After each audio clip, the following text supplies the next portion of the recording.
أرسله إلى كافة الناس بشيرا ونذيرا وداعيا إلى الله بإذنه وسراجا منيرا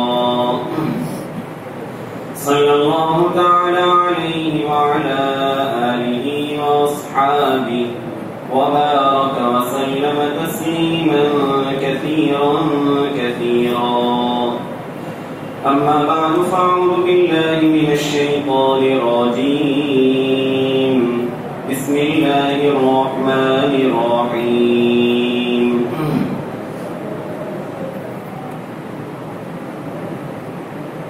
يا أيها الذين آمنوا ادخلوا في السلم كافة.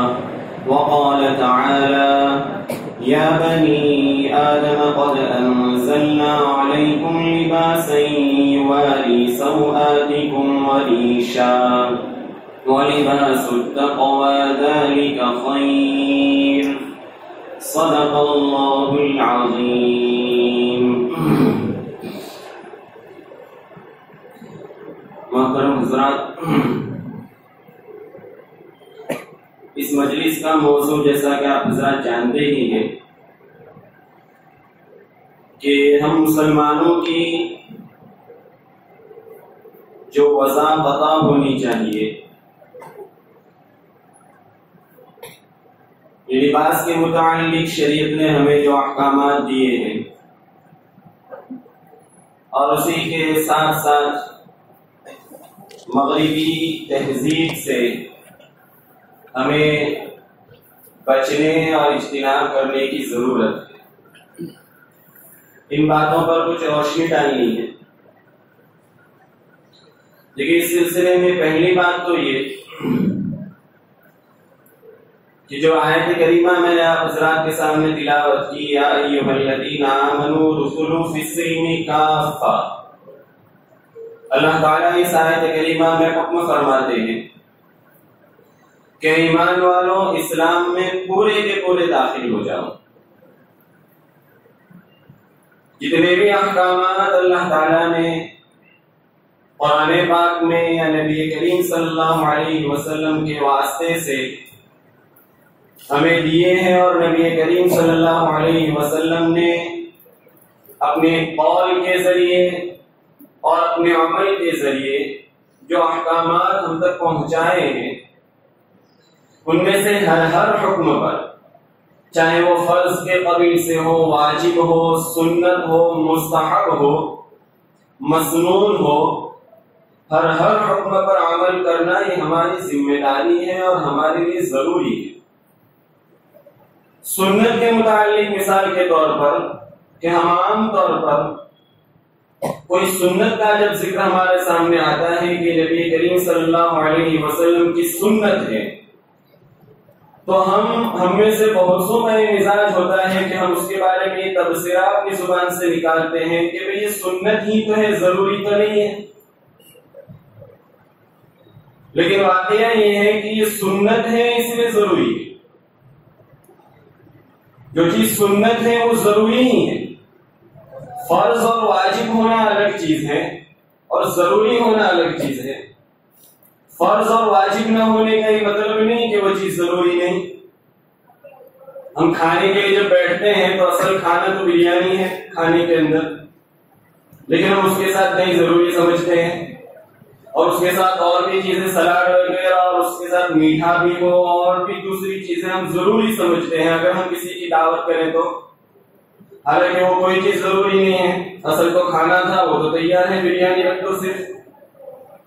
لیکن ہم اس کے علاوہ چیزوں کو بھی ضروری سمجھتے ہیں حالانکہ وہ ضروری نہیں ہے. تو ایسا ہی معاملہ ہے کہ بھئی سنت کا درجہ شریعت میں یہ ہے کہ میں مثال کے طور پر آپ کو کہوں کہ نماز اگر آدمی نماز جیسا اہم ترین فریضہ آدمی ادا کر رہا ہے، لیکن وہ سنتوں سے خالی ہے کہ نماز کی جو سنتیں بتلائی گئی ہیں وہ اگر اس میں نہیں ہے تو نماز اللہ تعالیٰ کی بارگاہ میں مقبول نہیں. اللہ کے یہاں ایک مسلمان کا وہی عمل مقبول ہوتا ہے جو نبی کریم صلی اللہ علیہ وسلم کے طریقے سے میچ کھاتا ہو، اس کے مطابق ہو. اس لیے سنت کی بڑی اہمیت ہے. تو بتلانا یہ کہ ہر عمل شریعت کا بڑا اہمیت رکھتا ہے، اور شریعت نے ہماری زندگی کے ہر شعبے کے متعلق ہمیں پورے احکامات دیے ہیں، کوئی کمی نہیں اس میں کہ کوئی پہلو چھوٹ گیا ہو. یہ جو آیت کریمہ جو میں نے پڑھی اس کا پس منظر مختصراً یہ ہے. حضرت عبداللہ ابن سلام رضی اللہ تعالیٰ عنہ جب اسلام لائے تو پہلے جس مذہب پر عمل کرتے تھے اس میں اونٹ کا گوشت کھانا حرام تھا. جب اسلام لے آئے تو اسلام لانے کے بعد چونکہ ظاہر سی بات ہے اسلام میں اونٹ کا گوشت کھانا کوئی ضروری تو ہے نہیں، آدمی چاہے نہ کھائے، مطلب گوشت ہی نہ کھائے تو کسی بھی جانور کا گوشت کھائے، لیکن اونٹ کا کھانا کوئی ضروری نہیں. تو انہوں نے یہ خیال دل میں ان کے آیا کہ میں اگر اونٹ کا گوشت نہ کھاؤں اسلام لانے کے بعد اس میں حرج کیا ہے، اسلام میں تو کوئی پابندی نہیں کہ اونٹ کا گوشت کھاؤں، اور میں جس شریعت پر پہلے عمل کرتا تھا اس سے بھی میری مطابقت ہو جائے کہ اس میں اونٹ کا گوشت کھانا حرام تھا تو اس کی بھی خلاف ورزی نہ ہو. تو اس پر گویا تنبیہ کی گئی کہ نہیں، اب جب تم اسلام میں داخل ہو چکے تب دوسری شریعت سے کچھ ہماری مطابقت ہو جائے، کچھ اس پر بھی عمل ہو جائے، اور کچھ ان لوگوں جیسا بھی ہمارا طور طریقہ ہو جائے، اس کی اب فکر نہ کرو، اس کا خیال بھی اپنے دل و دماغ میں نہ لاؤ. اب جب اسلام میں داخل ہو گئے پورے اسلام ہی کے احکامات پر ہمارا عمل ہو، اور اسلام نے جو احکامات ہمیں دیے ہیں وہ صرف یہ نہیں نماز ہے، روزہ ہے اور کچھ موٹے احکامات جنہیں ہم عبادت سمجھتے ہیں اور دین سمجھتے ہیں، بلکہ ایک مسلمان کا تو اس کی زندگی جو شریعت نے بتلائی اور نبی کریم صلی اللہ علیہ وسلم نے بتلائی اس کے مطابق اگر ایک مسلمان زندگی گزارے تو اس کا ہر لمحہ عبادت میں گزر سکتا ہے اور ثواب کا ذریعہ بن سکتا ہے، ہر لمحہ نیکی کا ذریعہ اگر اس کی زندگی سنت اور شریعت کے مطابق گزرنے لگے. تو صرف نماز تک کی بات نہیں اور روزے تک کی بات نہیں، ہر لمحہ اس کا ثواب میں اور نیکی کے ساتھ گزرے گا، اور لمحہ اس کا شریعت کے مطابق گزرے گا. تو شریعت میں جو احکامات ہمیں دیے اس میں یہ بھی بڑا اہم مسئلہ ہے کہ ہمارا رہن سہن کیسا ہو، ہماری سر سے لے کر پاؤں تک کی ہماری وضاحت، یعنی ہماری جو ہے فیشن جسے ہم کہیں، ہمارا رہنے کا طریقہ، ہمارے اپنے آپ کو سجنے سنوارنے کا طریقہ کیسا ہو، ہمارا لباس کیسا ہو، اس کے باقاعدہ اصول اور ضوابط شریعت نے بتلائے. چنانچہ اسی سلسلے میں لباس کے متعلق لباس سے ہم بات شروع کریں اور اس کے ضمن میں دوسری باتیں بھی آ جائیں گی. تو چونکہ لباس کا مسئلہ بڑا اہم ہے، شریعت جو آیت کریمہ دوسری میں نے تلاوت کی، یا بنی آدم قد انزلنا علیکم لباسا یواری سوآتکم وریشا، اس میں بنیادی وہ مقصد اللہ تعالیٰ نے لباس کے بتلائے، اور وہ ساری چیز اس میں آ گئی لباس کے تعلق سے جتنی ضروری ہیں. پہلی چیز تو یہ بتلائی کہ ہم نے لباس اس لیے اتارا کہ وہ تمہاری شرم کی جگہوں کو چھپا سکے، یعنی وہ جگہیں سوآت کا جو لفظ قرآن نے استعمال کیا اس سے وہ جگہیں مراد ہیں انسان کے جسم کی کہ جس کو کہ آدمی چھپانا ضروری سمجھتا ہے اور لوگوں کے سامنے اس کے ظاہر ہونے سے شرم محسوس کرتا ہے، جس کو ہم سطر کہتے ہیں. تو جو سطر والا حصہ ہے وہ چھپ سکے اس لیے ہم نے لباس کو نازل کیا. گویا پہلا اور بنیادی مقصد اللہ تعالیٰ نے قرآن پاک میں لباس کا جو بیان فرمایا وہ یہ کہ آدمی اپنے سطر کو چھپا سکے. اس سے معلوم ہوا کہ لباس شریعت کی نظر میں وہی معتبر کہ جس سے آدمی کا پورا سطر چھپ سکتا ہو، مرد کے لیے بھی عورت کے لیے بھی. مرد کا سطر ہم جانتے ہیں ناف سے لے کر کے گھٹنے کے نیچے تک کا گھٹنا اس میں پورا آ جائے، یہ پورا سطر مرد کا ہے. اور عورت کے لیے صرف چہرے اور ہاتھ کے پنجوں یعنی گٹوں تک کے حصے کے علاوہ پورا بدن جسم اس کا سطر ہے. تو لباس کم از کم اتنا ہونا چاہیے کہ مرد اور عورت دونوں کے لیے جو مقدار سطر کی بتلائی گئی وہ لباس اس پوری سطر والی مقدار کو چھپا سکتا ہو. اگر لباس ایسا ہے کہ جس سے سطر کا کچھ حصہ کھلا رہ جاتا ہے تو شریعت کی نگاہ میں وہ سطر نہیں بلکہ احادیث کا مطالعہ کرنے سے تو معلوم ہوتا ہے کہ احادیث میں ایسوں کو پرہنا ہی کہا گیا. عورتوں کے متعلق جو روایت آتی ہیں کہ کاسیات عاریات کہ وہ عورتیں برہنہ ہوں گی. برہنہ کا مطلب یہ نہیں کہ بغیر لباس کے، لیکن لباس ان کا ایسا ہوگا کہ سطر جو چھپنا چاہیے، جو مقصد ہے لباس کا، وہ پورا نہیں ہو رہا. اب سطر چھپنے میں 3 باتوں کا خاص لحاظ ضروری ہوتا ہے کہ 3 باتوں کا اگر اہتمام ہو جاوے تو ہم سمجھے کہ ہم نے لباس کا جو مقصد تھا سطر کا چھپ جانا وہ پورا ہو گیا. پہلی چیز یہ ہے کہ وہ لباس اتنا موٹا ہو کہ جسم کا کوئی عضو سطر والا حصہ اس کے آر پار نظر نہ آ سکتا ہو. اتنا باریک لباس، اتنا پتلا کہ اس کی وجہ سے اندر کا حصہ نظر آ رہا ہے، جسم کے اندر کی رنگت نظر آ رہی ہے، تو وہ لباس شریعت میں سطر کو چھپانے والا نہیں سمجھا جائے گا، مقصد حاصل نہیں. اگر وہ لباس اتنا ٹائٹ اور چست ہے، پینٹ مثال کے طور پر مردوں نے پہنی ہوئی اور وہ پینٹ جینس کی پینٹ خاص طور پر اتنی ٹائٹ ہے کہ جس کی وجہ سے جسم کی ساخت یعنی اس کی بناوٹ، یعنی یوں سمجھے سادہ الفاظ میں کہ جسم کی سائز، اور خاص طور پر سطر والا جو حصہ ہے اس کے ہر عضو کی سائز نظر آ رہی ہے. تو یہ لباس بھی سطر کو چھپانے والا نہیں ہوا. کہ سطر کا چھپانے کا صرف یہ مطلب نہیں کہ اس پر ہم نے کپڑے کو رکھ دیا کہ ہمارے سطر والے حصے کے اوپر کپڑا ہے، لیکن وہ کپڑا ہمارے سطر والے حصے کو ظاہر کر رہا ہے، اس کی بناوٹ تو نظر آ رہی ہے کیونکہ اتنا ٹائٹ سکن ٹائٹ ہے کہ اس کی وجہ سے سارے اعضاء نظر آ رہے ہیں. یہ بھی سطر کو چھپانے والا نہیں ہوا، تو اس سے بھی بچنے کی ضرورت ہے. تو ایک تو وہ لباس پورے سطر کو ڈھانپنے والا ہو، اتنا کم کہ بھئی چڈی پہن لی کہ جس سے گھٹنے نظر آ رہے ہیں، وہ نہیں. اتنا ٹائٹ نہ ہو کہ جس میں اعضاء کی بناوٹ نظر آ رہی ہو، وہ بھی نہیں. اور اتنا باریک نہ ہو کہ اندر کی کھال نظر آ رہی ہو، اس کی رنگت نظر آ رہی ہو، وہ بھی معتبر نہیں. یہ 3 چیزیں جب پوری ہوں تب جا کر کے وہ لباس کا پہلا مقصد حاصل ہوا کہ اس کی وجہ سے سطر چھپ رہا ہے، تب یہ سطر کا پہلا مقصد حاصل ہو. لہذا یہ تو مردوں کی بات ہے، لیکن عورتوں کا اگر ہم دیکھنے جائیں، کیونکہ ہمیں اس بات کی بھی ضرورت ہے کہ ہم میں سے بہت سے وہ ہیں کہ جو ہمارے گھر کے ماحول کو بدل سکتے ہیں، اور ہمارے یہاں آنے کا مقصد صرف یہ نہیں کہ ہم اپنی ذات کو بدلیں، ہمارا یہ بھی تو مقصد ہے کہ ہم یہاں سے جو بات لے کر کے جائیں ہمارے گھروں تک پہنچائیں، اور ہمارے ان دوستوں اور متعلقوں تک بھی پہنچائیں جو یہاں نہیں آ سکے. ہم ان تک بھی باتیں پہنچائیں، ہمارے گھروں کو مردوں اور عورتوں تک یہ باتیں پہنچائیں کہ جو ان کے لیے ضروری ہے. تو عورتوں کا بھی جیسے میں نے بتلایا کہ سوائے چہرے اور ہاتھ کے پنجے کے پورا جسم سطر ہے، پورے جسم کو ڈھانپنا ہر وقت فرض ہے.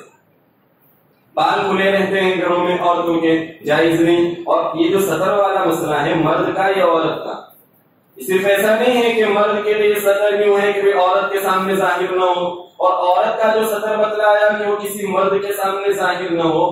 سطر کا مسئلہ یہ ہے کہ مرد کا جو سطر ہے وہ کسی مرد کے سامنے بھی ظاہر کرنا جائز نہیں، اور عورت کا جو پورا سطر والا حصہ بتلایا یعنی پورا جسم، یہ بھی اس کے لیے کسی عورت کے سامنے بھی ظاہر کرنا جائز نہیں. یہ بڑا اہم مسئلہ ہے کہ عورتوں کے لیے بھی ہم یہ پیغام لے کر کے جائیں کہ جتنا سطر والا حصہ عورت کا ہے وہ اس کے لیے ضروری ہے کہ سوائے اپنے شوہر کے کسی اور کے سامنے اس کو ظاہر کرنے کی اجازت نہیں. تو سطر کے لباس کے سلسلے میں پہلی بات اور پہلا بنیادی اصول جو شریعت نے بتلایا کہ وہ ہمارے اعضاء کو چھپانے والا ہو، سطر کے حصے کو. اب جو جینس کی پینٹ اور ٹائٹ پینٹ پہنتے ہیں اس میں ایک بات تو یہ آ گئی کہ وہ ٹائٹ ہوتی ہیں جس کی وجہ سے جسم کی ساخت نظر آتی ہے، وہ لباس شریعت میں معتبر نہیں. اور اسی کے ساتھ ساتھ بہت سی مرتبہ ہم میں سے ہر ایک کی بات جانتا ہے کہ وہ پینٹ اور وہ جینس پینٹ جب پہن کر کے ہم نماز پڑھ رہے ہوتے ہیں اور ہم جب رکوع اور سجدے میں جاتے ہیں تو وہ پینٹ چونکہ اتنا نیچے پہنا جاتا ہے کہ جس کی وجہ سے رکوع اور سجدے میں پیچھے کا سطر والا حصہ ظاہر ہو جاتا ہے، اور سطر کا حصہ جب نماز کے اندر ظاہر ہو جاوے اور ایک رکن کی مقدار اگر وہ کھلا رہ جاوے تو نماز فاسد ہو جاتی ہے. اب پیچھے کا وہ حصہ جو ناف سے لے کر کے گھٹنے تک کا حصہ بتا ہے پورا جسم پیچھے تک بھی وہ حصہ ناف کے لیول میں جو حصہ ہے وہ سطر میں داخل ہے، وہ پیچھے والا حصہ جو ناف کے نیچے پڑتا ہے وہ ظاہر ہو جاتا ہے. اس لیے اس سے بھی احتیاط کرنے کی ضرورت ہے. ہمارا لباس ایسا ہو کہ اس بات کا خاص خیال ہو کہ وہ ہمارا سطر والا حصہ اس میں ظاہر نہ ہوتا. دوسری چیز جو دوسرا اصول بتلایا قرآن پاک میں کہ وریشا نے وہ لباس ہم نے اس لیے نازل فرمایا تاکہ اس کے ذریعے تم زینت اختیار کر سکو. لباس کا ایک اہم مقصد یہ ہے کہ آدمی اس کے ذریعے بنے سنورے زینت اختیار کرے اپنے آپ کو سجاوے. لیکن اس میں ایک بات خاص ہی سمجھنے کی ضرورت ہے کہ اپنے آپ کو بنانا سنوارنا زینت اختیار کرنا یہ ایک تو شریعت میں مطلوب ہے. ایسا لباس آدمی پہنے کہ جس کی وجہ سے اس کو جو ہے راحت محسوس ہوتی ہو اور اسے یہ محسوس ہوتا اور اسے اپنے آپ کو اچھا لگتا ہو کہ میں اچھا لگ رہا ہوں, یعنی مجھے اپنے آپ میں تھوڑا سا کمفرٹیبل فیل ہو رہا ہے, کمفرٹ فیل ہو رہا ہے, راحت محسوس ہو رہی ہے اور مجھے اچھا لگ رہا ہے, میں اس لباس میں اچھا خوبصورت معلوم ہوتا ہوں. اس لیے اگر یہ لباس آدمی اختیار کرے تو اس میں کوئی برائی کی بات نہیں. روایات میں جو چیز آتی ہے حضرت عبداللہ ابن عباس رضی اللہ تعالیٰ عنہما کا ایک مقولہ بخاری شریف میں ذکر کیا گیا ہے کہ کل ما شئت والبس ما شئت, کہ تم جو چاہو وہ کھاؤ اور جو چاہو وہ پہنو, لیکن دو باتوں کا اس میں خیال ہو کہ اس میں اسراف نہ ہو اور اس کی وجہ سے تمہارے اندر تکبر پیدا نہ ہوتا ہو. آدمی ایسا لباس اختیار کرے اگر آدمی کو اللہ تعالیٰ نے وسعت دے رکھی ہے, مالی وسعت ہے, اس کو اگر زیادہ پیسے خرچ کرنے میں کسی سے قرض نہیں لینا پڑتا اور اپنے اوپر بوجھ نہیں پڑتا, اسے وسعت ہے کہ وہ ایک تو بھائی 40 روپے میٹر کپڑا ملتا ہے, 60 روپے میٹر بھی کپڑا ملتا ہے, 100-150 روپے میٹر بھی کپڑا ملتا ہے, اور اسے اللہ نے بڑی وسعت دے رکھی ہے, وہ بڑی آسانی کے ساتھ 150 روپے میٹر کپڑا خرید کر پہن سکتا ہے اچھا لگنے کے لیے کہ میں جو مجھے اچھا اس میں لگتا ہے, مجھے یہ پہننے میں زیادہ سہولت رہتی ہے, تو 150 روپے میٹر کپڑا خرید کر کے پہنتا ہے. شریعت میں اس کی کوئی ممانعت نہیں, کوئی رکاوٹ نہیں, کوئی اپنے آدمی پہنے اگر اسے وسعت ہے وہ اتنے جو ہے وہ افورڈ کر سکتا ہے تو پہنے, خوشی سے پہنے. لیکن اسراف یہ ہے کہ ایک تو ہے کہ آدمی جو ہے اس لیے اچھا لباس پہنتا ہے کہ میں لوگوں کو اچھا لگوں, لوگ مجھے ذرا بڑا آدمی سمجھے, وہ اچھا آدمی. لوگوں کو دکھلانے کے لیے اگر وہ اچھا لباس پہنتا ہے, دیکھیے ایک تو ہے کہ آدمی اچھا اس لیے اپنی بیوی کے سامنے اچھا بننے کے لیے کہ میری بیوی مجھے دیکھ کر کے اچھا لگے, اسے اچھا لگے. اسی طرح عورت اگر سنورتی ہے, سجتی سنورتی ہے اس لیے کہ میں اپنے شوہر کو اچھی لگوں, یہ تو شریعت میں مطلوب ہے.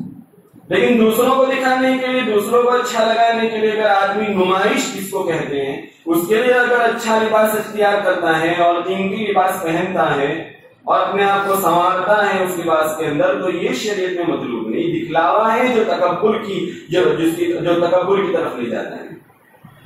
اور یہ لباس کا بڑا اثر ہوتا ہے انسان کے جسم پر. یہ صرف ایسا معاملہ نہیں کہ یہ تو ظاہر میں پہننے کی چیز ہے, ہمیں تو اصل اپنے اندر کو صاف رکھنا چاہیے. ہمارا دل اگر صاف ہے, ہمارے اخلاق ٹھیک ہے, ہمارے عقائد ٹھیک ہیں, ہم اللہ پر یقین رکھتے ہیں, رسول کی رسالت کو مانتے ہیں, قرآن کو مانتے ہیں, ساری آخرت کو مانتے ہیں, ہمارا پورا ایمان ہے, سب کچھ ہمارا ٹھیک ہے, ہمارا دل صاف, کسی کی برائی ہمارے دل میں نہیں, سب کچھ ہے. اب اگر ظاہر میں کچھ ہم نے کسی اور کا لباس پہن لیا, شریعت کے خلاف لباس پہن لیا, تو اس میں کیا بات ہوئی؟ ایک بات دراصل یہ ہے, حضرت مفتی احمد صاحب خانقوی دامت برکاتہم کے ملفوظات میں حضرت مولانا ادریس صاحب کاندھلوی رحمۃ اللہ علیہ کے حوالے سے فرماتے ہیں کہ اگر یہی بات ہے کہ ہم نے خالی اپنے ظاہر کو بدل لیا تو کیا ہوا, ہمارا باطن تو اچھا ہے, ہم تو اندر سے بالکل صاف ستھرے ہیں اور ہمارا ایمان بھی مکمل ہے, اس ظاہری لباس کے بدل جانے سے, شریعت کے خلاف ہو جانے سے کیا فرق پڑتا ہے؟ وہ فرماتے ہیں کہ جب ایسی ہی بات ہے کہ ظاہر سے باطن پر کچھ اثر نہیں پڑتا تو آپ مرد تو ہیں ہی اندر سے. اب اگر آپ اپنے لباس کو عورتوں والا پہن لیں, عورتوں جیسا لباس فراک پہن لیں, اپنی بیوی کی شلوار پہن لیں اور دوسری ساری چیزیں عورتوں کی اختیار کر لیں, برقع بھی پہن لیں اور اپنے کام کاج کے لیے بازار میں نکل جائے, کیا فرق پڑتا ہے؟ ہم اندر سے تو مرد ہی رہیں گے, وہ تو ہم عورت نہیں ہو جانے والے. لیکن کوئی بھی بات ظاہر سی بات ہے کہ اس کو گوارا نہیں کرے گا کیونکہ ظاہر کا ایک اثر ہے, اس میں مانتا ہے آدمی. حضرت عمر رضی اللہ تعالیٰ عنہ ایک مرتبہ خطبہ دینے کے لیے بڑا قیمتی لباس، عمدہ لباس پہن کر کے گئے. خطبہ دے دینے کے بعد فوراً آ کر کے اس لباس کو اتار دیا اور کہنے لگے کہ آئندہ میں کبھی اس لباس کو نہیں پہنوں گا کہ اس کی وجہ سے میں نے اپنے اندر تکبر محسوس کیا. بڑائی آ رہی تھی میرے اندر. جب میں خطبہ دے رہا تھا تو میں اپنے اندر بڑائی محسوس کر رہا تھا کہ میں لوگوں کے مقابلے میں زیادہ اچھا ہوں کہ میں اتنا عمدہ لباس پہنا. تو اگر وہ عمدہ لباس، قیمتی لباس اس لیے پہن رہا ہے کہ میں لوگوں میں اچھا اور بڑا معلوم ہوں اور لوگ مجھے اچھا سمجھیں، تو بڑائی اگر دل میں آ رہی ہیں تو ظاہر سی بات ہے کہ اس کے لیے اگر وہ قیمتی لباس پہنتا ہے شریعت اس کی اجازت نہیں دیتی. حضرت عمر کے اس واقعے سے یہ بات بھی ہمیں صاف معلوم ہوئی کہ لباس کا باطن پر اثر ہوا. حضرت عمر نے وہ قیمتی لباس پہنا، باطن میں انہوں نے اثر محسوس کیا اپنے اندر کہ تکبر آ رہا ہے. اب یہ کہ بھی پہنا اور فوراً وہ تکبر محسوس ہو گیا، اور چونکہ ان کے قلوب اتنے صاف تھے کہ اتنے صاف ستھرے قلب پر تھوڑا سا تکبر کا اثر ظاہر ہوا، فوراً محسوس کر لیا. ہمارے دل چونکہ اتنے صاف ستھرے نہیں بلکہ پورے گناہوں سے سیاہ ہو چکے ہیں. اس کی نحوست یہ کہ ہم بڑے سے بڑا کبیرہ گناہ کرنے کے بعد بھی اس کی نحوست اپنے اندر محسوس نہیں کرتے، لیکن وہ اتنا معمولی بات کو بھی اپنے اندر انہوں نے محسوس کیا. بتلانا اس سے یہ کہ وہ لباس کا اثر باطن پر ہوا. تو یہ لباس اس لیے شریعت میں اس کی اہمیت ہے کہ اس کی وجہ سے آدمی کے اخلاق، اس کے کردار اور بلکہ اس کی ایک پہچان بنتی ہے آدمی. اب آپ دیکھیں کہ جو آدمی جس سرکاری نوکری میں کام، سرکاری نوکری کر رہا ہے، آدمی کے لیے اس کا لباس پہننا ضروری کیوں قرار دیا؟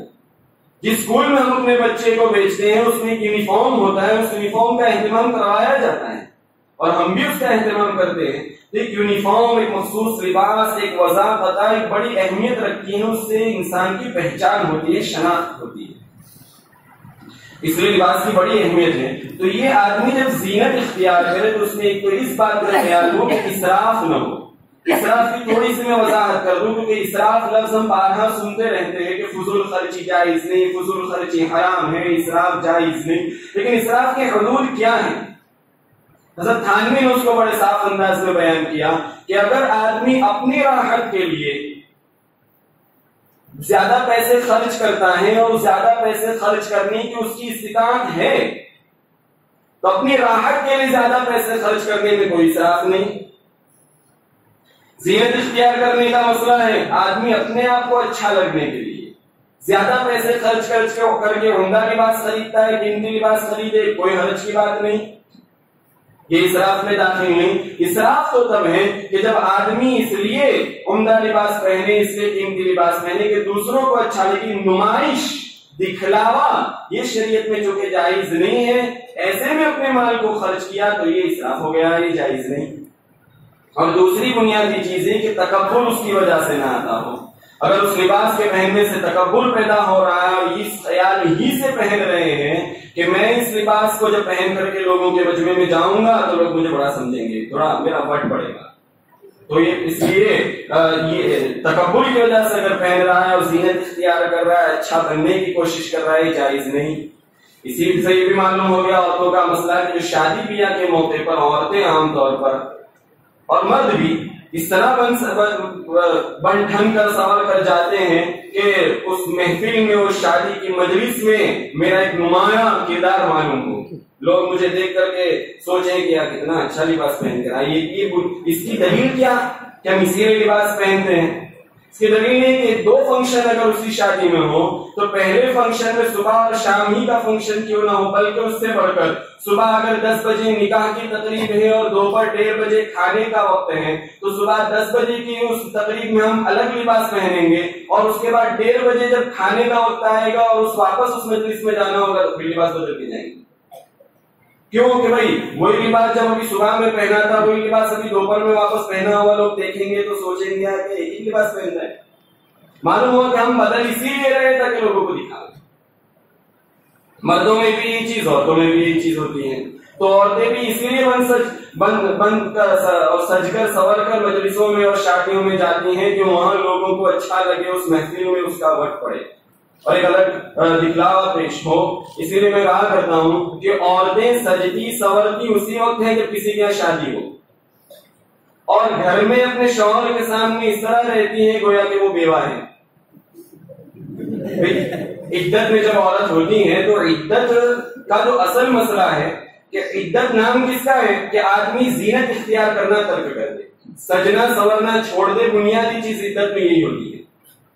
باقی پردے کا جو مسئلہ ہے، جو عام طور پر پردے کا مسئلہ عدت کے درمیان اٹھتا ہے اور ہر کوئی اس کی فکر کرنے لگتا ہے، اور مسئلے بھی جو ہے محرم غیر محرم کے مسئلے اسی وقت پوچھے جاتے ہیں جب کوئی عورت عدت میں ہو۔ حالانکہ محرم غیر محرم کا مسئلہ اور پردے کے مسئلے کو عدت سے کوئی تعلق نہیں، کوئی لینا دینا نہیں۔ پردے کا مسئلہ تو ہر وقت کے لیے ہے، عورت کا عدت میں ہو یا نہ ہو۔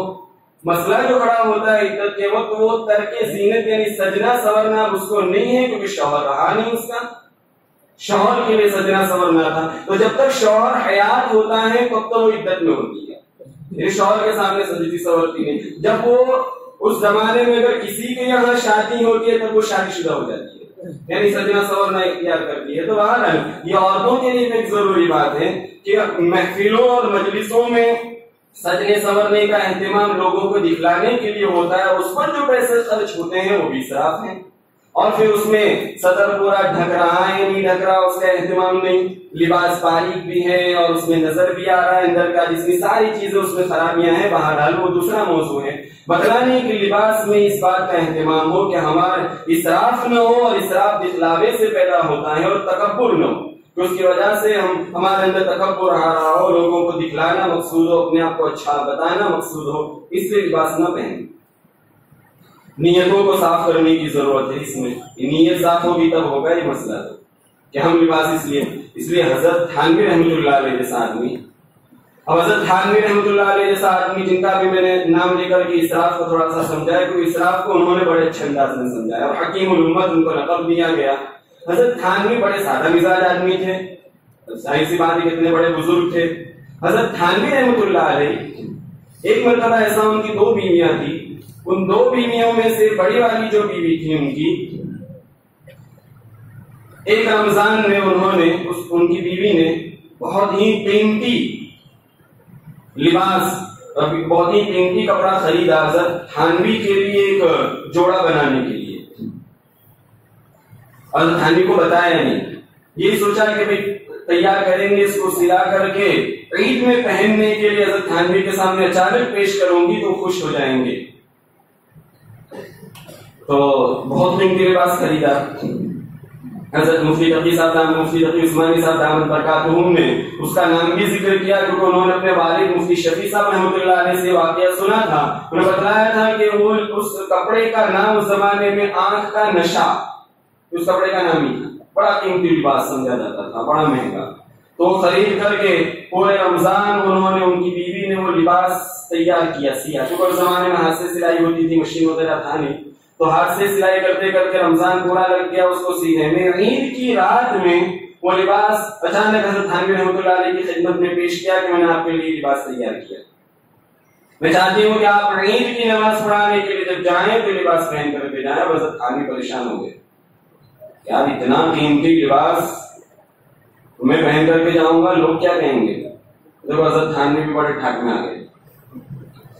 تو آدمی جب سادہ لباس، سادہ زندگی اختیار کر رہا ہو اور اچانک اس کو اس طرح بڑا اچھا ٹھاٹ باٹ میں رہنے والے کو اگر سادہ لباس پہننا پڑے، اس سے بھی یہی جو ہے کیفیت پیدا ہوتی ہے کہ میں کیسا لگوں گا۔ حضرت تھانوی کا یہ تھا کہ سادہ لباس میں رہنے والے تھے، ابھی اچانک اتنا قیمتی لباس پہن کر کے وہ بھی عید کی نماز کے لیے اتنے بڑے مجمع میں جانا، بڑی دشواری ان کو دل میں ہوتی، میں کروں کیا؟ اب اس میں بیچارے نے پورا مہینہ محنت کر کے اس کو سی کر کے تیار کیا، اس کو نہ ہو، اس کی بھی دل شکنی ہوگی۔ خیر بہرحال حضرت تھانوی نے اپنی بیوی کا دل رکھنے کے لیے اظہار کچھ نہیں کیا اپنے چہرے سے کہ میں کس طرح میں پہنوں گا، مجھے تو بڑی تکلیف ہوگی، لوگ کیا کہیں گے، سب کچھ اظہار بھی نہیں کیا اپنے چہرے سے، بڑے شوق سے خوش خندہ پیشانی کے ساتھ کہ ماشاء اللہ بہت بہت جزاک اللہ، تم نے اتنا اچھا لباس مجھے تیار کیا، کہ خوش ہو جانے، اور لباس پہن کر گئے بھی عید کی نماز کے لیے۔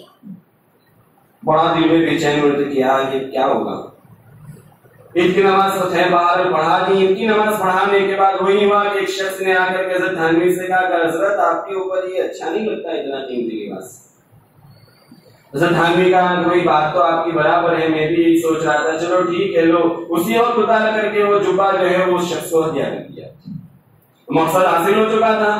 بیوی چاہتی تھی کہ وہ عید کی خود عید کی نماز جس میں پڑھا ہے وہ پڑھا دی تو وہ لباس جو ہدیہ کر دیا. پھر وہ فرماتے ہیں حضرت تھانوی مفتی شفیع صاحب رحمۃ اللہ علیہ کو کہ میں نے وہ اس لیے پہنا کہ اس کے پہننے سے مجھے تکبر کی بات تو تھی نہیں کہ میں تو ڈر رہا تھا کہ میرا کیا ہوگا اس لباس کو پہن کر کے جاؤں گا تو کوئی بڑا ہی آنے کا تو سوال تھا نہیں.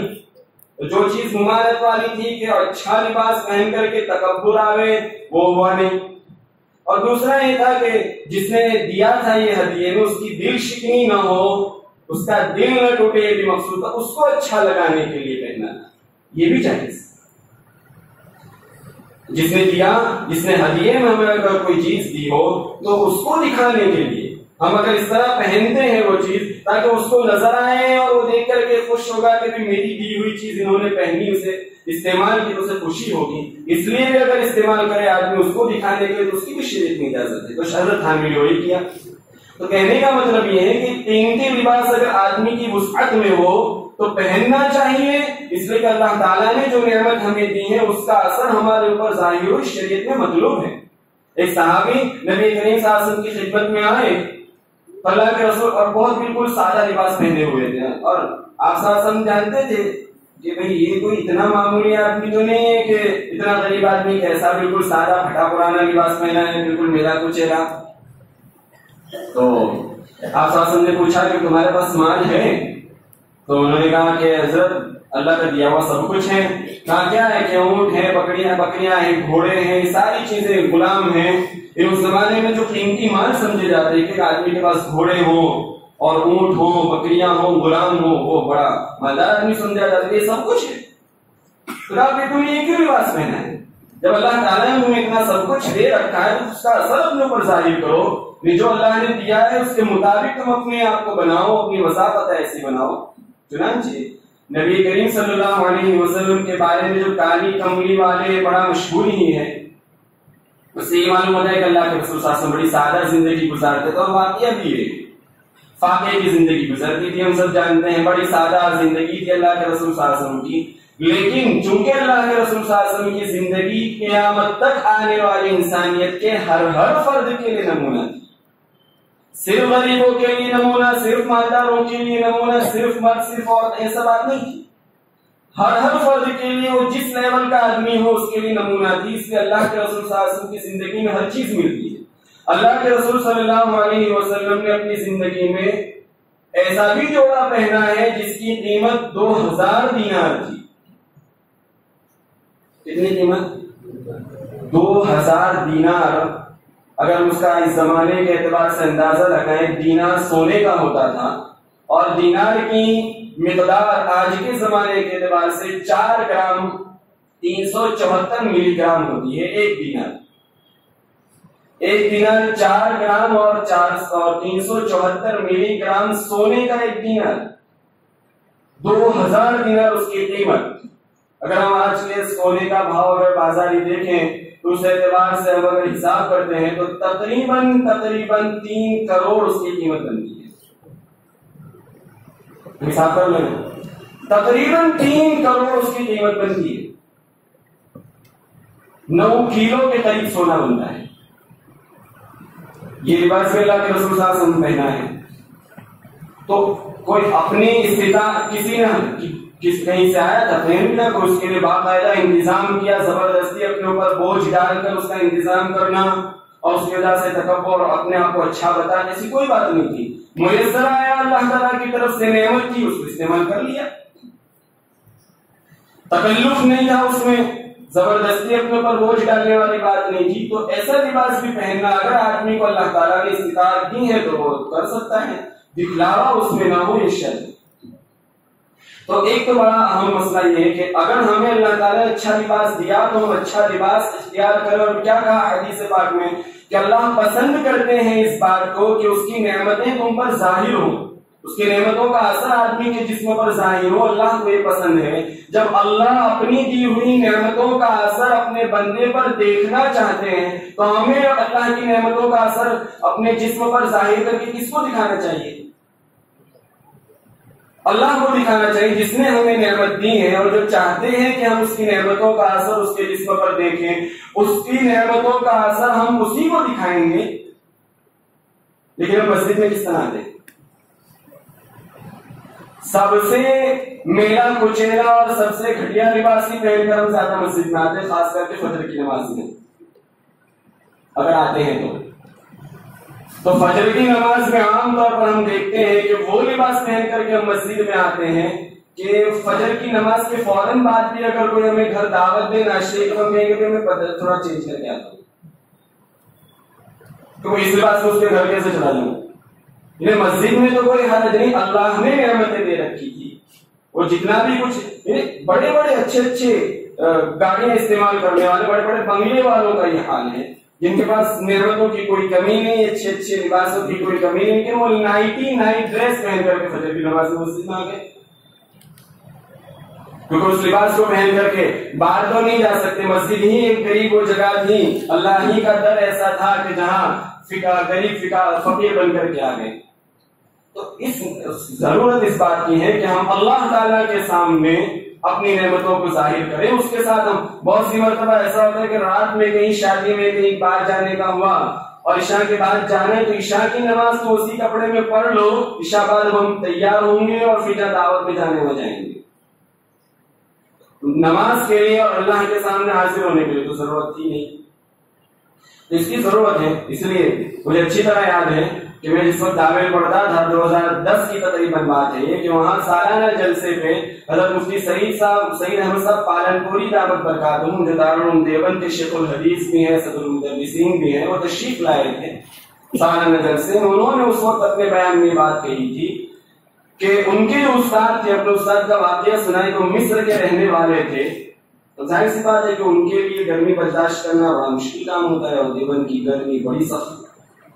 میں دیکھتا تھا کہ ایک تو ان کے جسم میں پھوڑے پڑے ہوئے ہیں، گرمی کی وجہ سے وہ دانے نکلے ہوئے ہیں، جو گرمی نکلتی ہے اس کی وجہ سے اور زیادہ بے چینی۔ لیکن جب نماز کا وقت آتا تھا تو اپنے کمرے میں ایسے تیار ہوتے تھے کہ کرتا بھی پہن رہے ہیں، شلوار پہن رہے ہیں، اس کے اوپر جو ہے وہ کوٹی پہن رہے ہیں، اس کے اوپر اچکن پہن رہے ہیں، اور اس کے اوپر اچھی سی شال لپیٹ کر کے پورے فن ساؤنڈ کر کے مسجد میں نماز پڑھنے جاتے تھے، جماعت سے نماز پڑھنے، اور اس طرح بالکل خشوع خضوع کے ساتھ جو نماز پڑھنی چاہیے ایسی نماز پڑھتے تھے۔ اس حال میں وہ پسینے سے شرابور ہو رہے ہیں اور گرمی نکلی ہوئی ہے، پسینہ ہو رہا ہے اور گرمی لگ رہی ہے، اطمینان سے نماز پڑھ رہے ہیں، اور جیسے ہی نماز ختم ہوتی فوراً کمرے میں آ کے سب کچھ اتار کر کے ایسے پھینکتے کہ بالکل آدمی اکلا گیا ہو اور گھٹن محسوس کر رہا ہو تو کیسا بالکل ایسے اتار کر کے پھینک دیتے تھے، اور بالکل پتلا جبہ سادہ پہن لیتے۔ میں نے کہا حضرت آپ ان کی مشقت کیوں برداشت کرتے ہیں؟ تو کہا مجھے اللہ کے سامنے جاتے شرم آتی ہے، اس طرح بالکل سادے لباس میں اللہ تعالیٰ کے سامنے جاتے مجھے شرم آتی ہے، اس لیے اللہ تعالیٰ کے دربار میں تھوڑا اچھا بن سنور کر کے جاتا ہوں، چاہے مجھے کچھ تکلیف کیوں نہ ہو۔ تو اللہ کے دربار میں ہمیں کس طرح آنا چاہیے، خیر یہ بھی ایک بڑا اہم مسئلہ ہے۔ آگے جو بات مجھے عرض کرنی ہے وہ یہ کہ تیسری چیز جس کا ہمیں خاص خیال رکھنا، دو چیزیں ہوئی، ایک تو یہ کہ وہ سطر کو چھپانے والا ہو لباس، دوسری چیز یہ ہے کہ اس کے ذریعے ہم زینت اختیار کریں، اور زینت اختیار کرنے میں کن باتوں کا خیال کرنا ہے کہ اسراف نہ ہو، یعنی دکھلاوا نہ ہو اور اپنے اندر تکبر پیدا نہ ہوتا ہو۔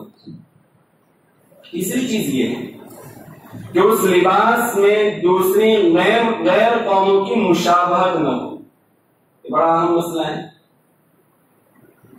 ہم لباس اس لیے اختیار کر رہے ہیں کہ لوگ ہمیں کہ ہم فلاں قوم جیسے ہم معلوم ہوں، کوئی کرکٹر ہے، کوئی فلم کا ایکٹر ہے، اس کے جیسی پوری وضاحت، یعنی سر کے بال سے لے کر کے پیر کے جوتوں تک ہم اس بات کا خیال کرنے کی ہمارے بہت سے نوجوان کوشش کرتے ہیں کہ ہم اس کے جیسے معلوم، جس میں بال کی بناوٹ بھی آ گئی، یہ بھی بڑا اہم مسئلہ ہے۔ حدیث پاک میں اس طریقے کے بال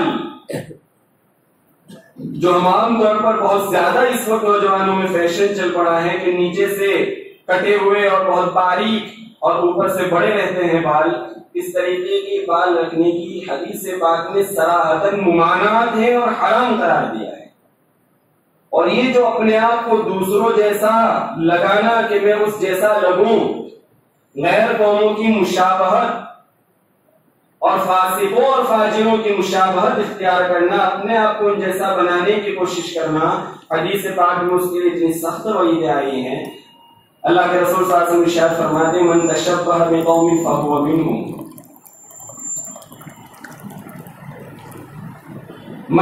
لیس منا من تشبہ بغیرنا، کہ جو کسی قوم کی مشابہت اختیار کرتا ہے، ان جیسا اپنے آپ کو بنانے کی کوشش کرتا ہے، وہ انہی میں سے، یعنی اب اس کا ہمارے سے کوئی تعلق نہیں۔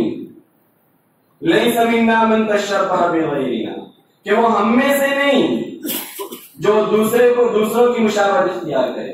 گویا اللہ کے رسول صلی اللہ علیہ وسلم اس کے ساتھ اپنا تعلق ختم کر رہے ہیں۔ اب آپ اندازہ لگائیں، اس کائنات کا وجود نبی کریم صلی اللہ علیہ وسلم کے طفیل میں ہوا، ہمیں دنیاوی کامیابی بھی اللہ کے رسول صلی اللہ علیہ وسلم کے طفیل ہی میں مل سکتی ہے، آپ کے طریقوں اور آپ کی تعلیمات پر عمل کرنے سے۔ آخرت کی کامیابی جو اصل ہے ایک مومن کے لیے، جو اصل منزل ہے، وہ بھی وہاں کی سرخروی اور وہاں کی کامیابی اللہ کے رسول صلی اللہ علیہ وسلم ہی کی شفاعت سے مل سکتی ہے۔ اگر اللہ کے رسول صلی اللہ علیہ وسلم ہی یوں کہتے کہ اس کا مجھ سے کوئی تعلق نہیں، اور ہم اندازہ لگائیں کہ اس کا نتیجہ کیا ہوگا، آپ سوچ نہیں سکتے اس کا نتیجہ کیا ہوگا۔ نہ ہماری دنیا میں ہمارا ٹھکانہ رہے گا، نہ آخرت میں۔ یہ کوئی معمولی بات نہیں۔ کیا ہوا، ہم نے صرف اپنے رہن سہن، اپنی وضاحت، سر کے بال ہیں اور پہننے کے کپڑے ہیں اور جوتے وغیرہ، ہر چیز کو ہم نے صرف اس لیے کہ میں اس کے جیسا، اس فلم ایکٹر جیسا لگوں، اس کرکٹر جیسا لگوں، یا اور کسی غیر قوم، غیر مذہب، یہودیوں جیسا، نصرانیوں جیسا میں ان جیسا لگوں، اور اس کی وجہ سے میرا ایک لوگوں کے اندر ورچسپ ہو اور لوگ مجھے اچھا سمجھیں، اس کی وجہ سے اس نے اپنا تعلق نبی کریم صلی اللہ علیہ وسلم سے ختم کر دیا۔ اس کا نتیجہ کیا ہوگا؟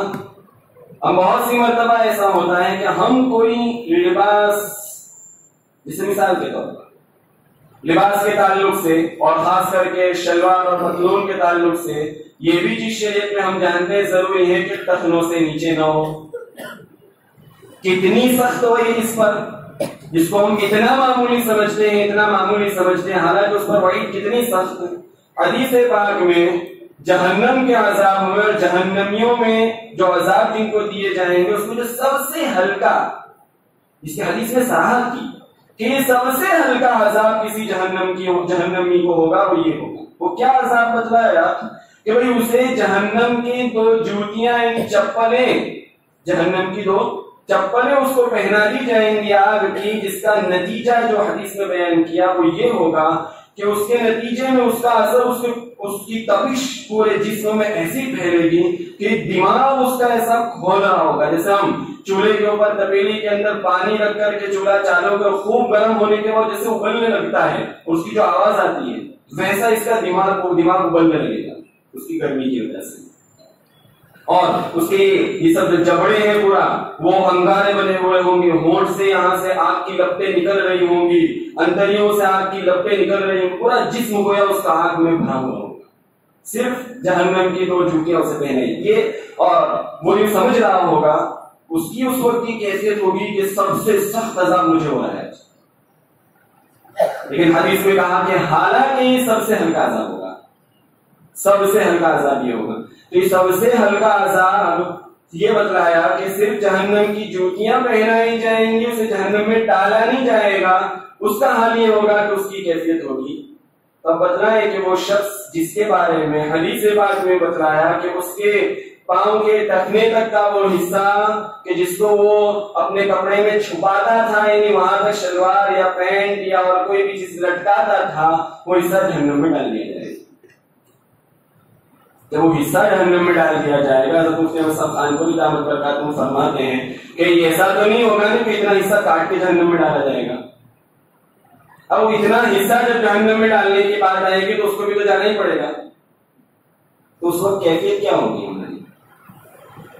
یہ معمولی بات نہیں۔ حدیث پاک میں آتا ہے کہ ثلاث لا يكلمهم الله يوم القيامة ولا ينظر إليهم ولا يزكيهم ولهم عذاب أليم، کہ 3 آدمی ایسے ہوں گے کل، 3 آدمی ایسے ہوں گے قیامت میں کہ ان کی طرف ایک تو اللہ تعالیٰ ان سے بات تک نہیں کریں گے، انہیں بات کرنے کے قابل ہی نہیں. ہم کسی آدمی کو بہت حقیر اور بہت گیا گزرا سمجھیں تو ہم کہتے ہیں کہ یہ بات کرنے کے قابل نہیں، اسے منہ نہیں لگنا، منہ لگنے کے قابل نہیں ہے. اللہ اس سے بات بھی نہیں کریں گے، اس کی طرف نظر رحمت نہیں کریں گے، دیکھنے تک کے قابل نہیں، اس کو پاک صاف نہیں کریں گے. ایک ایمان والے کے بارے میں آتا ہے کہ وہ ایمان لے کر کے جب وہاں جائے گا تو گناہوں کا بھی اگر انبار اس کے سر پر ہے تو اللہ تعالیٰ اس کو پاک صاف کریں گے. جو بھی طریقہ ہو یا تو جہنم میں ڈال کر کے اس کی پاکی صفائی ہوگی اور پھر جنت میں جائے گا. اللہ تعالیٰ اسے پاک صاف بھی نہیں کریں گے، اس کا تزکیہ بھی نہیں کریں گے. وَلَهُمْ عَذَابٌ أَلِيمٌ، اور ان کے لیے دردناک عذاب ہوگا. 4 وعید ایک ہی حدیث میں بیان کی اور ان 3 آدمیوں میں پہلا ہی شخص وہ بیان کیا کہ جو اپنے ازار اور پینٹ اور اس کو ٹخنوں سے نیچے لٹکا تھا. کوئی معمولی چیز نہیں ہے. تو اس لباس ہم اس کا بھی خیال کریں. تو اس میں ہمارا اگر اتنا سا ہم نے اونچا 1 انچ 1.5 انچ اپنی شلوار اپنے پینٹ کو اگر ہم نے اونچا کر لیا تو ہمارا چلا کیا گیا. اگر یہی بات ہے کہ لوگ ہمارا مذاق اڑا لیں گے، لوگ کہیں گے کہ کیسا لگتا ہے اتنا اونچا پہنا ہوا ہے.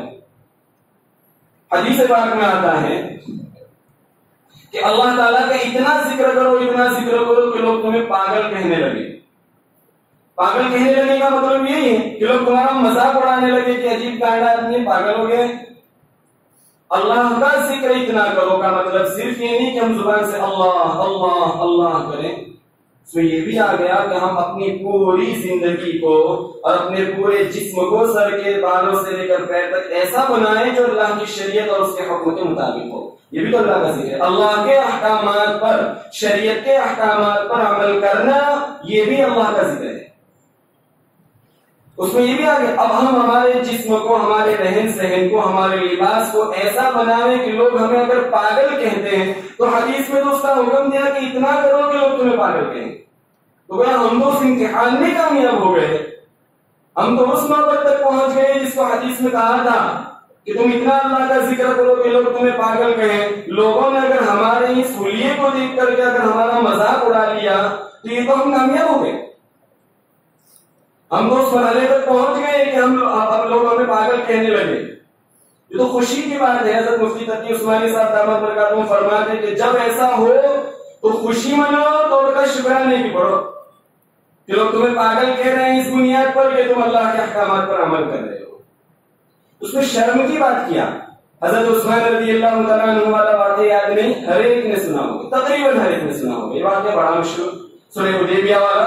حضرت عثمان رضی اللہ تعالیٰ عنہ کو جب مکہ والوں کے ساتھ مصالحت کی بات پیش کرنے کے لیے نبی کریم صلی اللہ علیہ وسلم نے بھیجا تھا تو یہی تو کیفیت تھی اس وقت. حضرت عثمان رضی اللہ تعالیٰ عنہ کی لنگی جو تھی وہ نصف پنڈلی تک تھی. نبی کریم صلی اللہ علیہ وسلم کے لباس کے متعلق جو روایات میں تذکرہ آتا ہے کہ اللہ کے رسول صلی اللہ علیہ وسلم کے لباس نصف پنڈلی تک، پنڈلی یعنی گھٹنوں کے نیچے سے جو حصہ شروع ہوتا ہے ٹخنوں تک کا، وہ پنڈلی کا حصہ، وہ آدھی پنڈلی تک کا لباس ہوتا تھا اللہ کے رسول صلی اللہ علیہ وسلم کا. تہبند اور لنگی جو ہوتی تھی حضرت عثمان کی وہی کیفیت تھی. ساتھ میں جو جا رہے تھے حضرت عثمان جب اطلاع ملی مکہ والوں کو کہ حضرت عثمان آ رہے ہیں، جو کہ ان کے خاندان والے رشتے دار وہاں موجود تھے اور حضرت عثمان کا استقبال کرنے کے لیے باہر آئے اور حضرت عثمان کو اپنے ساتھ لے گئے، تو ان کے چچا زاد بھائی جو ساتھ میں تھے انہوں نے حضرت عثمان کو جاتے جاتے کہا کہ یہ تم جو لباس تم نے پہنا ہے اور ٹخنوں سے تھوڑا نیچے کر لو ابھی تھوڑی دیر کے لیے، کیونکہ تم جس کے پاس بات کرنے جا رہے ہو مکہ کے جو اوساں ہیں وہ لوگ اس کو اچھا نہیں سمجھتے. وہ نیچا لباس پہننے والے، اور اس زمانے میں اور اس سے پہلے بھی زمانے جاہلیت میں نیچا لباس ٹخنوں سے اتنا نیچا کہ جب آدمی چلے تو اس کے نشانات زمین پر پڑتے تھے اس کے کپڑے سے. اتنا لباس نیچے پہننا بڑا فخر سمجھا جاتا تھا، کیونکہ وہ لوگ اس کو برا سمجھتے ہیں اور نیچا لباس پہننے کو فخر سمجھتے ہیں. جب ان کے پاس بات کرنے کے لیے جا رہے ہو اور ایک اکیلا ہی آدمی اور وہاں پورے مکے کے بڑے بڑے رؤساء موجود تھے، ان کے بیچ میں جا کر کے بات کرنی ہے، کہا اگر تھوڑی دیر کے لیے نیچا کر لو تو کیا حرج ہے؟ کہا نہیں، میرے محبوب صلی اللہ علیہ وسلم کا لباس اسی طرح ہے، میں تو اسی طرح رہوں گا. اور اسی طرح جا کر کے بات کی. انہوں نے اپنی عزت کروائی تو لوگوں نے ان کی عزت کی. ہم نے خود جب اپنی تہذیب بدل کر کے، اپنا لباس، اپنا رہن سہن بدل کر کے اپنے آپ کو ذلیل خود کیا ہے. لوگ اگر ہمیں اب ذلیل کرے تو اس میں برائی کیا ہے؟ ہم نے خود اپنے آپ کو، میں کہتا ہوں کہ ہم نے اپنی تہذیب کو خود، ہم تہذیبی اعتبار سے ہم مرتد ہو چکے. ہم ظاہری اسلام کے تو نام لے رہے ہیں، ہم کلمہ پڑھتے ہیں، ایمانیات کو مانتے ہیں، لیکن اپنا رہن سہن تو ہم نے غیروں جیسا بنا ہی لیا. اب اگر وہ گھر واپسی کی بات کریں تو اس میں بہت پریشان ہونے والی کیا بات ہے؟ وہ تو صرف ہمارا نام ہی بدلنا چاہتے ہیں، باقی سب کچھ تو ہم خود بدل چکے، اپنے رہن سہن کے طریقے ہم خود بدل چکے. اور مفتی تقی صاحب فرماتے ہیں کہ مسلمانوں کے مجمع میں اور مسلمانوں کے علاقوں میں بھی یہ پریشانی ہوتی ہے کہ کس کو سلام کرے کس کو سلام نہ کرے، کون مسلمان ہے کون غیر مسلم ہے، فرق ہی نہیں معلوم ہوتا. تو ایک ہمیں اللہ تعالیٰ نے الگ قوم بنایا، ہمیں اللہ تعالیٰ نے الگ امتیازات دیے، ہمارے اللہ تعالیٰ نے الگ الگ مقامات بیان کیے ہیں، اللہ تعالیٰ نے ہمیں قرآن میں حزب اللہ سے تعبیر کیا، تو ہماری تو الگ پہچان بھی تو ہو، ہماری الگ کچھ شناخت اپنی ہونی چاہیے. شریعت نے ہمیں اس کے متعلق مکمل تعلیمات اور ہدایت دی ہیں، اس کے مطابق ہماری پہچان الگ ہونی چاہیے. آپ دیکھیں بہت سی قومی سردار کو آپ دیکھتے ہیں، سردار جی کو، کہ ان کے سر پر وہ ان کی مخصوص پگڑی ہوتی ہی ہے. اب بہت سے، آپ وہ یوگی کو دیکھ لیں جو یوپی کا پرائم منسٹر ہے، چیف منسٹر، آپ دیکھیں چیف منسٹر بننے کے بعد بھی اس نے اپنے لباس میں کوئی تبدیلی نہیں کی. جیسا بھی ہو، لیکن یہ بات تو ہمیں اس سے سیکھنے کو ملتی ہے کہ اپنی شناخت کو وہ لوگ باقی رکھتے ہیں، اس کو عار نہیں محسوس کرتے کہ اتنے بڑے منصب پر ہونے کے بعد یہ لباس، اس نے لباس نہیں بدلا. اپنی شناخت کو باقی رکھنا اہم سمجھتے ہیں، جس کی وجہ یعنی وہ گویا اپنی شناخت باقی رکھی بتلاتے ہیں کہ نہیں، ہماری شناخت بڑی اہم ہے، ہم اسی لباس میں اپنی عزت کروا کر رہیں گے اور لوگ ان کی عزت کرتے ہیں. ہم نے خود اپنے آپ کو اپنے شرعی لباس میں ذلیل سمجھا. ہم خود یوں سمجھتے ہیں کہ میں اس لباس میں کیسا لگوں گا لوگوں کے سامنے، ہم شرم محسوس کرتے ہیں، تو لوگوں نے بھی ہمیں ذلیل کر دیا. ضرورت اس بات کی تھی کہ ہمیں جو لباس اللہ تعالیٰ تو اللہ کی طرف سے ملا ہے. اگر ہم یوں سمجھتے ہیں کہ اس لباس میں رہ کر کے اور اس طرح کی زندگی گزار کر کے ہم آگے نہیں بڑھ سکتے، تو یقین جانے ہم یوں کہہ رہے ہیں کہ اللہ اور اس کے رسول کے احکامات پر عمل کر کے ہم آگے نہیں بڑھ سکتے. کیونکہ وہ کوئی کسی کا بنایا ہوا طریقہ تو ہے نہیں. تو شریعت نے جو طریقہ ہمیں دیا ہے لباس کا، بالوں کا اور ٹخنوں سے اونچا لباس پہننے کا، یہ سارے تو اللہ اور اس کے رسول کے طریقے ہیں. اللہ نے بتلایا ہوا طریقہ ہے، اللہ کے رسول صلی اللہ علیہ وسلم کا بتلایا ہوا اور عمل کیا ہوا طریقہ ہے. اگر اس میں ہم ناکامی محسوس کر رہے ہیں، گویا ہمیں ہمارا ایمان اتنا کمزور ہو گیا کہ ہم اللہ اور اس کے رسول کی تعلیمات میں ناکامی سمجھتے ہیں. پھر خالی زبان سے ہم یوں کہیں کہ ساری کامیابی تو اسی طریقے میں ہے، لیکن عمل میں ہم بڑے جو ہے ہمت ہار جاتے ہیں. تو اگر یہ سماج اور یہ معاشرہ اگر ہمیں تانے بھی دے تو کیا حرج ہے؟ نبیوں کو تانے کیا نہیں پڑے؟ نبیوں تک کو بھی تو تانے پڑے ہیں. اللہ کے رسول صلی اللہ علیہ وسلم نے بھی تو تانے سنے، ان کے بعد صحابہ نے بھی تو تانے سنے. سب نے جو ہے شریعت پر عمل کرنے میں تو تانے ملنے ہی والے ہیں. لوگوں کی کڑوی کسیری تو سننی ہی پڑے گی، لوگوں کا مذاق تو بننا ہی پڑے گا، تبھی شریعت پر عمل ہوگا. اس لیے اس بات کا خاص اہتمام ہو کہ ہم اپنے اس لباس کو ہمیں جو شریعت نے طریقہ بتایا ہم اسی کا اہتمام کریں گے. ہم غیروں کے طریقے کہ ہمیں کیا ضرورت ہے؟ غیروں کے طریقے اختیار ہم اس لیے کریں کیونکہ ہمیں شریعت نے ہمیں مکمل طریقہ نہیں بتلایا. ہم اس لیے غیروں کے لباس اختیار کر رہے ہیں کیونکہ ہمارے پاس شریعت کی تعلیمات ہی نہیں ہے. ہم کو یہ بتا رہے ہیں کہ ہمارے شریعت نے تو ہمارے قرآن اور حدیث نے تو ہم کو یہ نہیں بتلایا کہ لباس کیسا پہننا. ارے شریعت نے تو وہ بھی بتلایا کہ استنجا کس طرح کرنا ہے. جو شریعت اتنا بتلاتی ہو کہ استنجا تک تمہیں کس طرح کرنا ہے، جو دوسری قوموں میں اس کے کوئی طریقے نہیں پاکی کے، وہ جانتے نہیں کہ پاکی کس طرح حاصل کرنی. شریعت نے تو مکمل پاکی تک کا چھوٹی چھوٹی چیز بتلائی ہو. وہ لباس جیسی شناخت کی چیز نہیں بتلائے گا، وہ ساری چیزیں ہمیں بتلائی گئی ہیں، لیکن ہم عمل کرنے میں جو ہے وہ شرم محسوس کرتے ہیں. ہماری بہت بڑی کمزوری ہے. اس میں ضرورت اس بات کی کہ ہم اس غیروں کے طریقے میں نہ پڑیں. غیروں کی وضاحت کی ہمیں کوئی ضرورت نہیں، ہم اپنا طریقہ اختیار کریں گے. تو یہ تشبہ، غیروں سے مشابہت ہماری نہ ہو، یہ بہت ضروری ہے.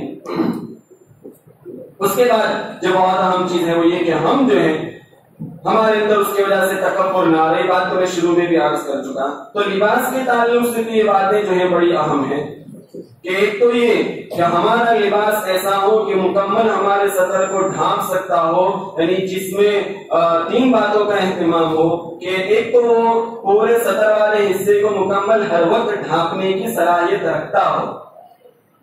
دوسرا یہ کہ وہ لباس اتنا ٹائٹ نہ ہو کہ اس کی وجہ سے جسم کی سائز نظر آتی ہو، اور لباس اتنا باریک نہ ہو کہ اس کی وجہ سے اندر کی رنگت نظر آتی ہو. یہ ہے مکمل چھپانے والا لباس، یہ شریعت میں ضروری ہے.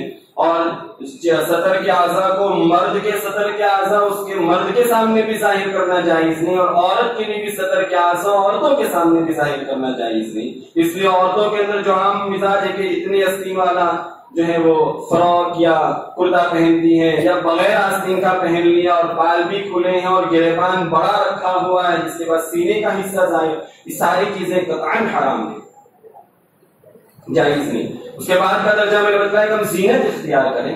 اگر اللہ نے وسعت دی ہے تو ہمیں اللہ کی اس نعمت کو اپنے جسم پر ظاہر کرنا چاہیے، جس میں اس بات کا خیال ہو کہ اس میں دکھلاوا نہ ہو، اور اگر اللہ نے وسعت دی ہے اس کے مطابق ہم خرچ کریں، اس میں اپنے آپ پر بوجھ ڈالنے والی بات نہ ہو کہ آدمی کے پاس وسعت نہیں ہے پھر بھی ایک محفل میں اور مجلس میں جانا ہے، جس مجلس کا سٹیٹس اونچا ہے اس کے مطابق مجھے لباس پہننا پڑے گا، اور اس کے اپنے اوپر زبردستی کا بوجھ ڈال کر کے بھی خرید رہا ہے، اگر اس کی استطاعت نہیں، یہ بھی شریعت میں جائز نہیں. تمہیں جیسا اللہ تعالیٰ نے دیا ہے اس کے مطابق پہنو. اس میں کہا ہے حدیث میں کہ من بھاتا کھاؤ اور من بھاتا پہنو.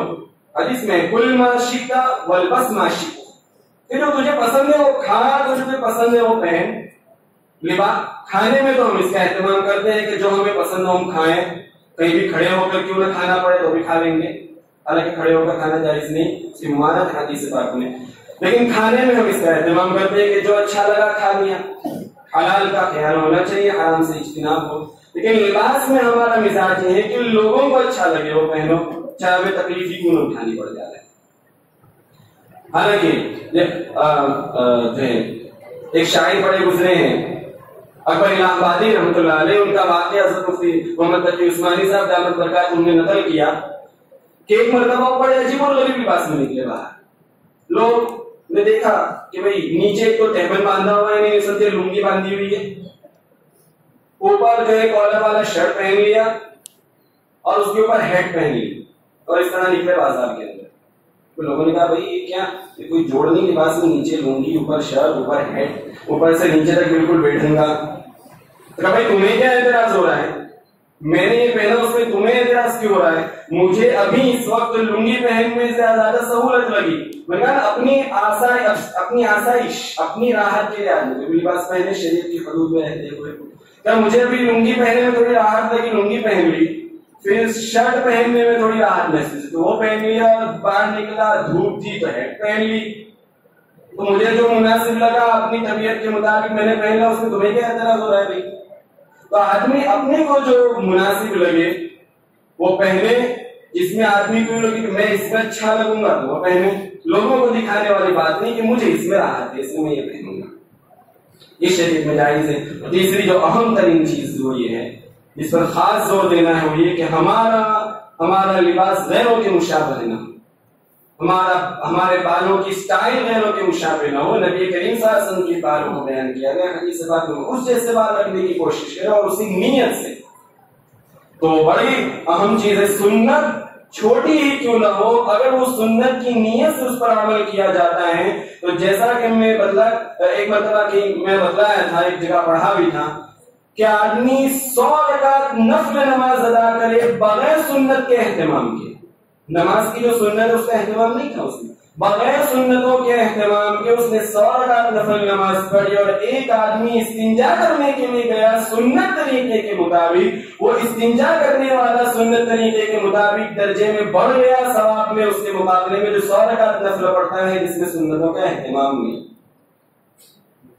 سنت اتنا اہمیت رکھتی ہے. شرط یہ ہے کہ ہم فخر کے ساتھ اور اس نیت کے ساتھ سنت طریقے پر عمل کرنے کی ہمت کریں. ہم چاہیں تو ماحول بدل سکتے ہیں، ہم کیوں ماحول کی وجہ سے اپنے آپ کو بدلیں؟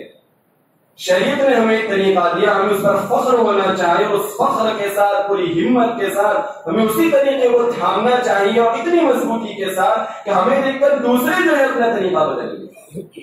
طریقہ ہمارا صحیح ہے، ان کا نہیں، ہم کیوں اپنے طریقے کو بدلیں؟ صحیح راستے پر آدمی چل رہا ہو، اس کو یقین ہو کہ میرا طریقہ صحیح ہے اور میرا یہ طریقہ ہی کامیابی کا ہے، پھر دوسروں کو دیکھ کر وہ ڈر کیوں جاتے ہیں؟ پھر دوسروں کے دیکھ کر وہ اپنا طریقہ بدلے، بے وقوفی نہیں تو اور کیا۔ ایک چیز اخیر میں یاد آ گئی پینٹ سے متعلق کہ ہم تشبہ میں، غیروں کی مشابہت میں اتنے پاگل ہو گئے کہ اب آپ سب جانتے ہی ہیں کہ اب کی جینس ایسے نکلنے لگی کہ آدمی باقاعدہ پھاڑ کر پہنتے ہیں۔ اب آدمی تھوڑا بھی سوچے عقل لگا کر کے، کوئی بہت ہی کم عقل والا آدمی بھی سوچے گا، بھی فیصلہ کرے گا کہ یہ سوائے بے وقوفی اور پاگل پن کے کچھ نہیں۔ اب دیکھیے یہ بھی پاگل پن ہے، شلوار ٹخنوں سے اوپر پہننا بھی بعضوں کے نزدیک پاگل پن ہے، لیکن یہ پاگل پنا دکھ رہا ہے کہ یہ پھٹی ہوئی چیز پہننا، اس کو بھی آدمی فخر سے پہن رہا ہے کیونکہ ایک فیشن بن گیا، تو غیروں کی نقالی میں اس کو فخر سے پہنتا ہے، جو صراحتاً پاگل پنا ہے۔ اور ٹخنوں سے اوپر شلوار پہننے کی جب بات آئی، کیا عجیب بات کہ جو اللہ کے رسول صلی اللہ علیہ وسلم کا مبارک طریقہ تھا کہ اس طریقے کے مطابق ہر وقت ہم نیکی کما سکتے تھے۔ ٹخنوں سے اوپر شلوار پہنی، جب تک وہ اوپر ہے سنت کی نیت سے ثواب جاری ہے۔ ٹخنوں سے نیچے اگر ہماری شلوار یا پینٹ ہے، جب تک وہ نیچے ہے ہر لمحہ گناہ میں، اس سے بڑے اور کیا نہ سر، ایک ایک لمحہ گناہ میں گزرے ہمارا۔ ہم نماز بھی پڑھ رہے ہیں تو گناہ میں، ہم رمضان میں روزے رکھے ہوئے ہونے کی حالت میں بھی گناہ میں، ہم نے داڑھی منڈوا لی، یہ ہم نے اولیاء کیوں بدلا؟ غیروں کی نقالی میں کہ داڑھی والا چہرہ اچھا نہیں لگتا ہے، کس کا چہرہ اچھا نہیں؟ تو نبی کریم صلی اللہ علیہ وسلم کا چہرہ اچھا نہیں لگا، مطلب تو یہی ہوا۔ تو داڑھی منڈوا لی ہم نے، ہر لمحہ ہم گناہ میں۔ تو غیروں کی نقالی میں اور مغربی تہذیب کے دل دادا اور اس کے عاشق کرنے میں ہم نے اپنے ہر لمحے کو گناہ میں ڈال دیا ہے۔ اس سے زیادہ بے وقوفی کی اور کیا بات ہوگی؟ اللہ تعالیٰ ہم تمام کو ان کہی ہوئی باتوں پر عمل کی توفیق اور سعادت عطا فرمائے، ہمیں اپنے لباس کو، ہمیں حلیے کو، ہماری چال ڈھال کو، سب چیز کو شریعت کے عین مطابق بنانے کی ہمیں توفیق عطا فرمائے۔ اور اس تعلق سے اور بھی بہت باتیں ہیں جو ایک مجلس میں تو بیان نہیں کی جا سکتی، لیکن اس سے ہمیں اندازہ تو یہ آیا کہ اس تعلق سے بہت سی باتیں ہمیں علماء سے پوچھنی چاہیے، علماء سے ہمارا تعلق ہونا چاہیے۔ اس سے یہ علماء سے تعلق کے متعلق تو بات آپ کے سامنے انشاءاللہ آئے گی ایک موضوع میں، تو بہرحال یہ چیز چونکہ بہت ضروری ہے، ہمیں علماء سے ربط ہو، ہم معلوم کریں کہ ہمارا رہن سہن کیسا ہونا چاہیے۔ بالوں سے متعلق ہمیں بہت سی مرتبہ یہ پریشانی ہوئی کہ کیسے بال کٹانے کیسے نہیں، ہم پوچھ کر کے اس پر عمل کریں۔ لباس کے متعلق اگر کوئی مسئلہ ہمیں پیش آئے کہ یہ لباس پہن سکتے نہیں پہن سکتے، ہم پوچھ کر کے عمل کریں، تو پوچھ کر اپنی زندگی کو شریعت اور سنت کے مطابق بنانے کا ہم اہتمام کریں۔ اللہ تعالی ہم تمام کو توفیق اور سعادت عطا فرمائے۔ وآخر دعوانا الحمدللہ رب العالمین۔